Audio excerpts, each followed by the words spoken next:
هذا هو مستودع عائلة العجلة. This is the aftermath of the Israeli airstrike on Al-Ijla warehouses in the Zawaida area of central Gaza.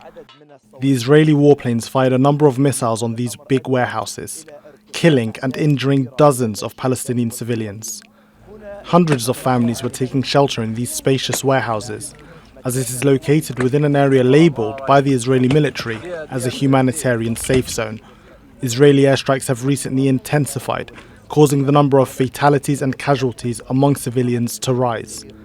Earlier, the Israeli occupation forces issued evacuation orders to Palestinians in Deir al-Balah, yet they were not given the time needed to leave.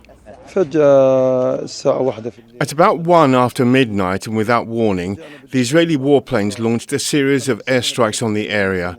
We ran from loud explosions and massive destruction. All those killed were innocent civilians. Most of them were women and children.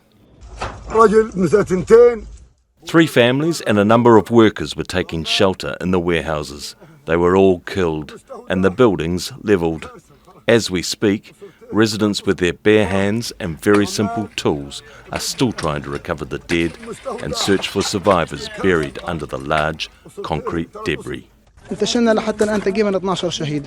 As of now, we recovered 12 dead bodies and half a dozen injured survivors, with a similar number still buried under the ruins, more than 22 in total. We are using our bare hands. The civil defense are doing their best with no resources at hand.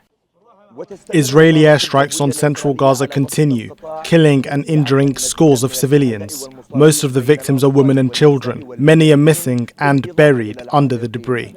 Ashraf Abu Amra, Jazeera, منطقة الزوايدة وسط القطاع. Well, US Secretary of State Antony Blinken is traveling to... Make sure to subscribe to our channel to get the latest news from Al Jazeera.